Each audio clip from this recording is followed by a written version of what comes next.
This is the story of a man named Stanley. Stanley worked for a company in a big building where he was employee number 427. Employee number 427's job was simple. He sat at his desk in room 427 and he pushed buttons on a keyboard. Orders came to him through a monitor on his desk, telling him what buttons to push, how long to push them, and in what order. This is what employee 427 did every day of every month of every year. And although others might have considered it soul-rending, Stanley relished every moment that the orders came in, as though he had been made exactly for this job. And Stanley was happy. And then one day, something very peculiar happened. Something that would forever change Stanley. Something he would never quite forget. He had been at his desk for nearly an hour when he realized that not one single order had arrived on the monitor for him to follow. No one had showed up to give him instructions, call a meeting, or even say hi.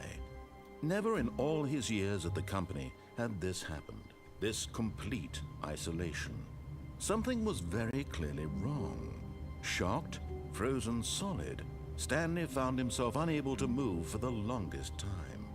But as he came to his wits and regained his senses, he got up from his desk and stepped out of his office. Alright, as you can see, we're playing this Stanley parable. All of his co-workers were gone. What could it mean? Stanley decided to go to the meeting room. Perhaps he had simply missed a memo. No matter how hard Stanley looked, he couldn't find a trace of his co-workers. Yeah, so I'll try to be quiet when what do you call that? Whatever, the guy is speaking, so you can hear what he's saying. But basically, inside this game, you can pretty much do whatever you want to a certain extent, kind of thing. Like, he's telling me to go to the meeting room, and if I choose to ignore that, I can, kind of a thing. So it's a really interesting game, and I've seen videos on it before. So I decided, just came out on Steam, I'll get it, and we'll see what it's like. So yeah, let's do this.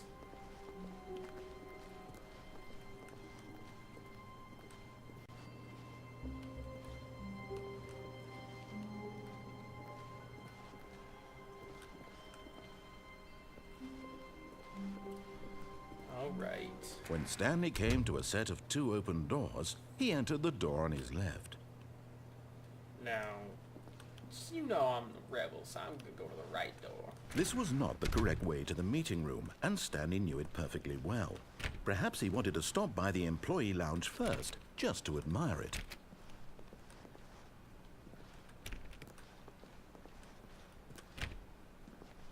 Trying every door, see if we can find a different path.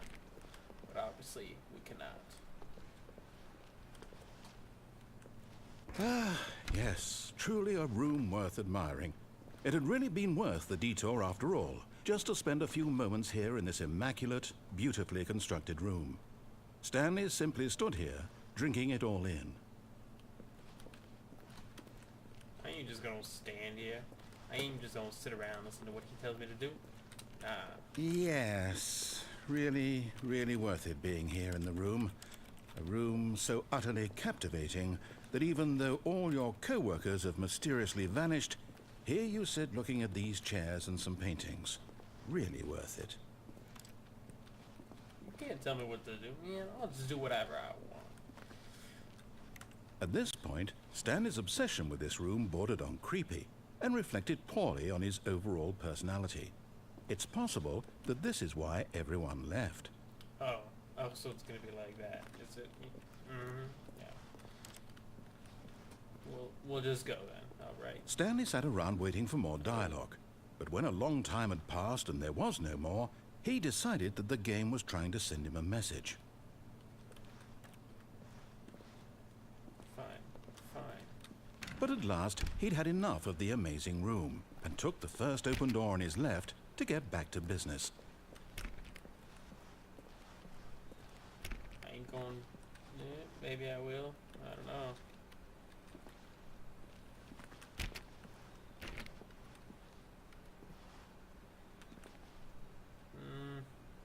Yeah. Stanley was so bad at following directions, it's incredible he wasn't fired years ago.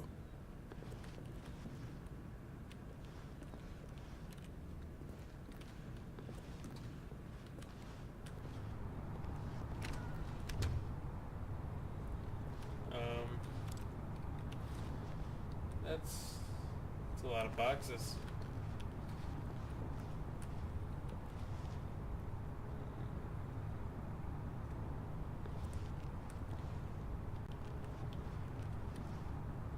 Let's do it. Get a boat. But in his eagerness to prove that he is in control of the story and no one gets to tell him what to do, Stanley leapt from the platform and plunged to his death. Good job, Stanley. Everyone thinks you are very powerful.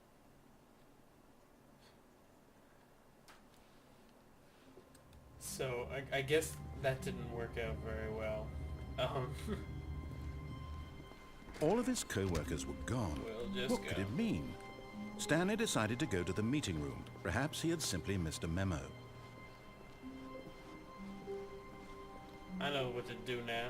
When Stanley came to a set of Follow two the open rules. doors, he entered the door on his left.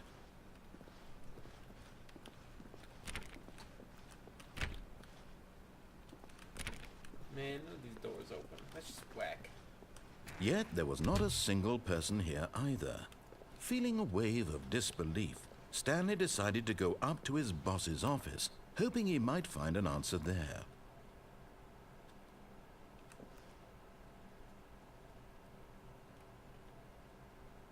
It's a pretty good flow chart.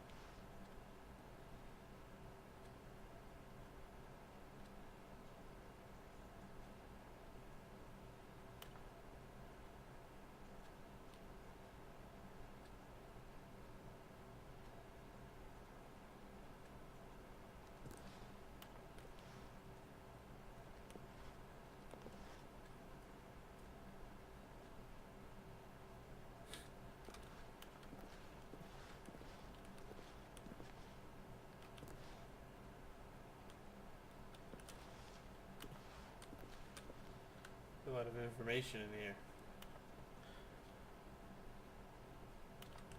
Let's see, okay. We need less reviews. I guess they scratched out more. Okay. Yeah.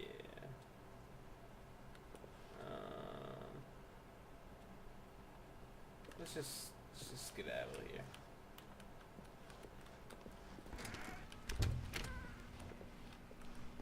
Finally. Stanley stepped into the broom closet, but there was nothing here, so he turned around and got back on track. There is so much stuff in here, you liar. There was nothing here. No choice to make, no path to follow, just an empty broom closet. No Yeah. reason to still be here. I'll prove you wrong. I will prove you wrong. It was baffling that Stanley was still just sitting in the broom closet. I will He wasn't sit in even here. doing anything. At least if there was something to interact with, he'd be justified in some way. As it is, he's literally just standing there doing sweet FA.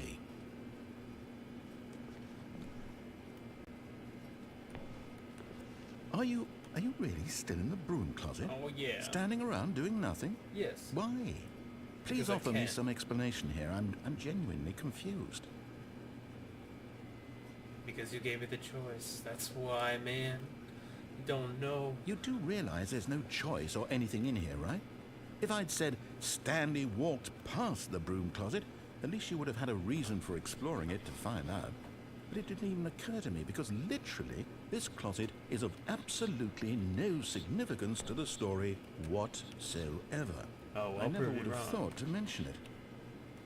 If you keep mentioning it in the story, there's obviously something in here. Maybe to you this is somehow its own branching path.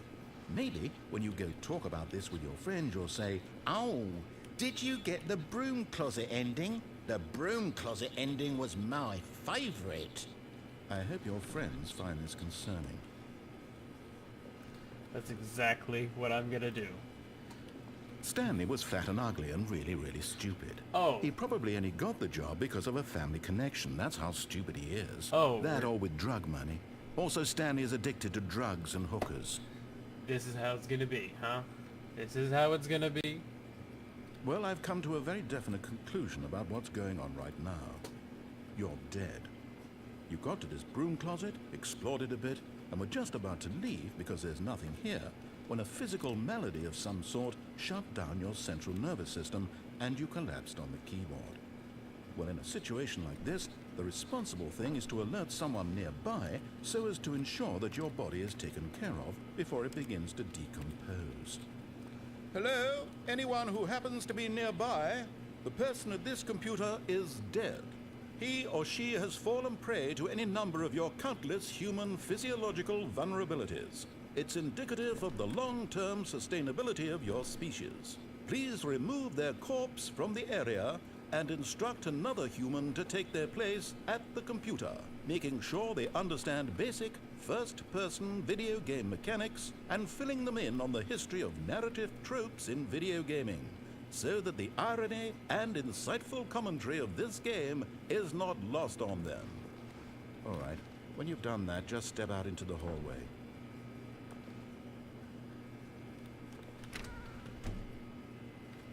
I don't know. Should I do what he tells me to?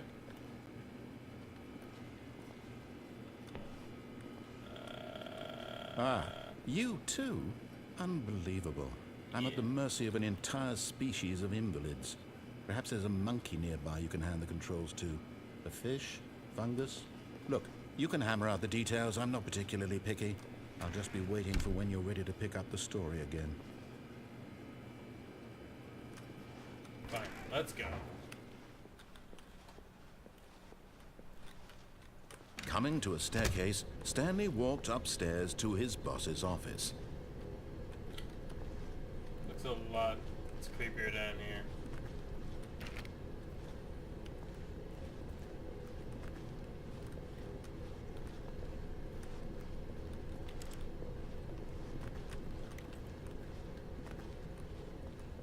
But Stanley just couldn't do it. He considered the possibility of facing his boss, admitting he had left his post during work hours. He might be fired for that. And in such a competitive economy, why had he taken that risk? All because he believed everyone had vanished? His boss would think he was crazy. And then something occurred to Stanley. Maybe, he thought to himself, maybe I am crazy.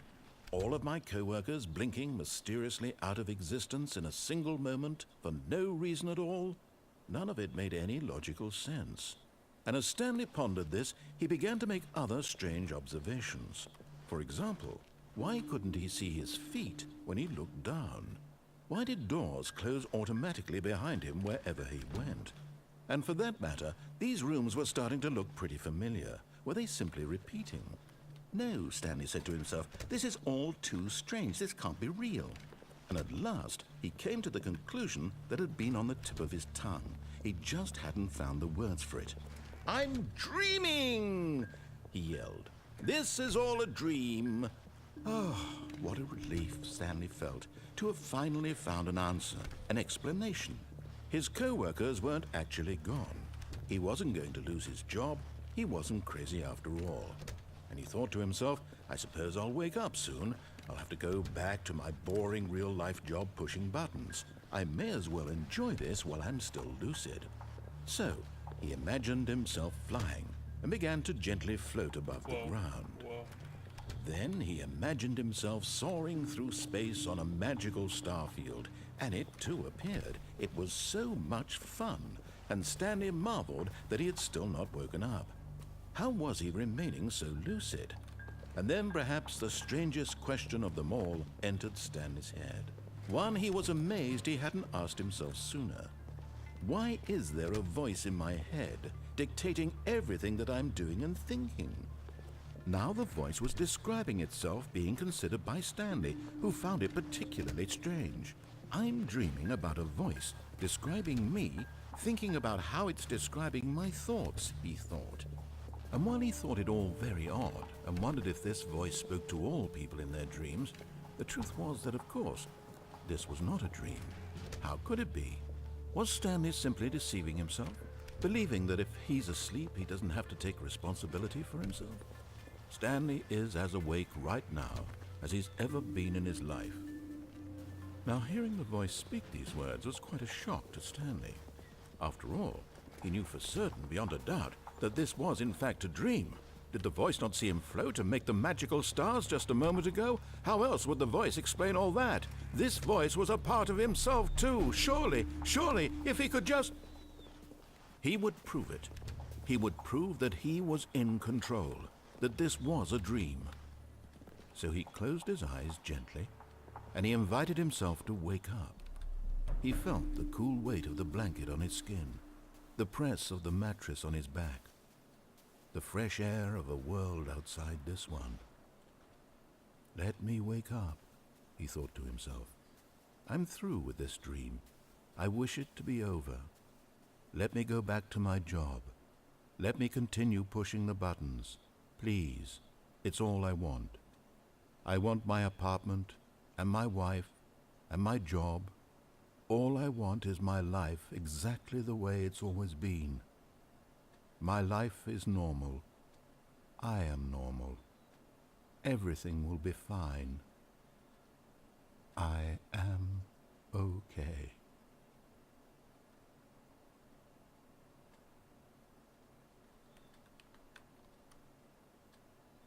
Stanley began screaming. Please, someone, wake me up. My name is Stanley. I have a boss. I have an office. I am real. Please, just someone tell me I am real. I must be real. I must be. Can anyone hear my voice? Who am I? Who am I? And everything went black. This game is nuts. This is the story of a woman named Mariella. What? Mariella woke up on a day like any other. She arose, got dressed, gathered her belongings, and walked to her place of work. But on this particular day, her walk was interrupted by the body of a man who had stumbled through town talking and screaming to himself, and then collapsed dead on the sidewalk. And although she would soon turn to go call for an ambulance, for just a few brief moments she considered the strange man. He was obviously crazy. This much she knew. Everyone knows what crazy people look like. And in that moment, she thought to herself how lucky she was to be normal. I am sane. I am in control of my mind. I know what is real and what isn't. It was comforting to think this, and in a certain way, seeing this man made her feel better. But then she remembered the meeting she had scheduled for that day, the very important people whose impressions of her would affect her career, and by extension, the rest of her life. She had no time for this, so it was only a moment that she stood there, staring down at the body. And then she turned and ran. Was it the end? Huh. It was a short playthrough. Anyway, I think I'll cap it off at this, and I'll see you next time on our next playthrough of the Stanley Parable. Thanks for watching, everyone.